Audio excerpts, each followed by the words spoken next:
Oh, you said this yesterday before we get towards the end, because I'm actually looking forward to the next topic after this one.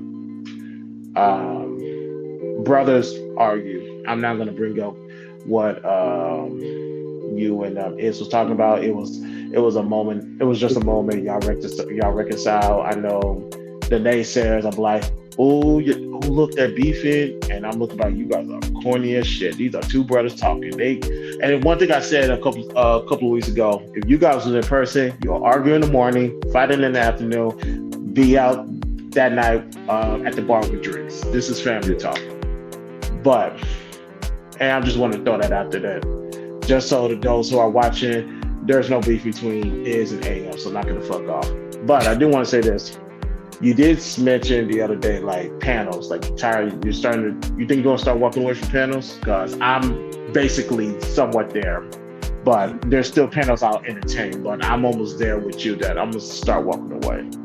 Yeah, I'm gonna be very selective.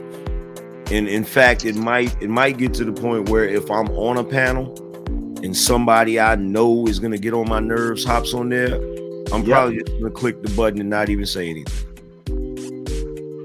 Because I'm tired of it. You know what I'm saying? I'm like really freaking tired of it. And what you said is true. Like this is what people don't realize. Like I was doing a show today, and me and Iz had a back and forth, right? Mm-hmm. And to everybody that's out of the ordinary, but they don't get it. If you've ever seen Gilly the Kid and Wallow's relationship, yep, that's our relationship, right? If you watch Gilly the Kid and Wallow, they always arguing over some shit. That should be hilarious. But they cool as hell. And see, this is the other thing that's funny about it. It's like when me and Iz was arguing today on my show, I know everybody thought it was funny as fuck. You know what I'm saying? And it wasn't like we were arguing on some malice type shit. We was just bickering.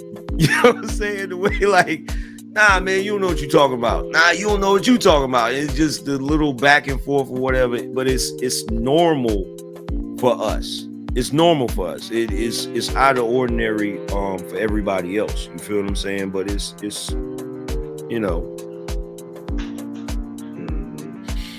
Yeah, I was asking. I was just thinking about that too. I was like, I was just thinking to myself, I'm not the only one because, like I said, I've been obviously, like you said, you've been on this side of YouTube since late 2015. I've been on YouTube since March 2020. But like I said, I've been putting out my own content, not streaming, just straight recording and uploading for 6 years or 7 years maybe. But I've been on this side of YouTube for a whole year, and this shit is fucking draining. Yeah, it's almost to the point of when I take breaks from Clubhouse, it's like I can't deal with this. I need a break. Yeah, like I need to walk away. Like how was you able? Like I've been 1 year. I'm already tired. You've been here a few years. How have you not lost your shit yet? Because I can compartmentalize it, right? So when I'm up here, what I do is there are times where I pull away from everybody and I'll just focus on my content and I'll just pretty much ignore all of the noise. Like I'll turn all of the noise down and I'll get in my bag and I'll just do my content because I really enjoy doing my content. You know what I'm saying?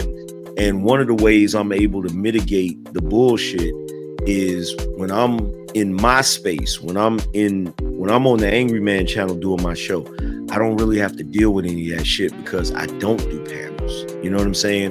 It's mostly just me talking to the audience. So I don't have a bunch of people on the panel that's getting on my nerves. And then in addition to that, I don't let my chat run wild. You know what I'm saying? So I don't have a bunch of craziness going on in the chat. And that's really how I'm able to do it. In addition to when I turn this shit off, I don't think about it. You know what I'm saying? When I shut down my stream, I go out of here and I'll go watch fucking reruns of Doctor Who, and I'll talk to my wife and we'll joke about something or whatever. And I just, when I get off of YouTube, I just go live my life, and I don't think about it until I come back to YouTube. Now, if I'm sitting on the couch and I'm going through my phone, I might scroll through and I might watch something from the clouds. But if I'm watching a show from the clouds and the person on the show or the people on the panel start getting on my nerves, boop, I cut it off. You know what I'm saying? So that's how I protect my sanity. Like, I just, when I'm not on YouTube, I try not to be on YouTube. You feel me? If that makes sense. Yeah, when I'm the same way. If I'm not here, I'm not here. Last week, preparing for this interview, did not hop on one panel outside of Fight Club, but I just kept it chill. But and I hopped on one of Fatty's panels, and it's gotten to the point, especially in this last 6 weeks. If I had to be openly honest, my patience has run thin. I don't know if you noticed, I have been coming at people as of late. Yeah. And now, granted, I always put an address for people to meet up. Nobody's gonna pull up. Want to be Houston, Dallas, and I couldn't go to New York because of a situation, but it would have been more. It got to the point to where I got sick and tired. I just started calling people. It's like, you guys are fishing for my attention. All right, I'm gonna give it to you.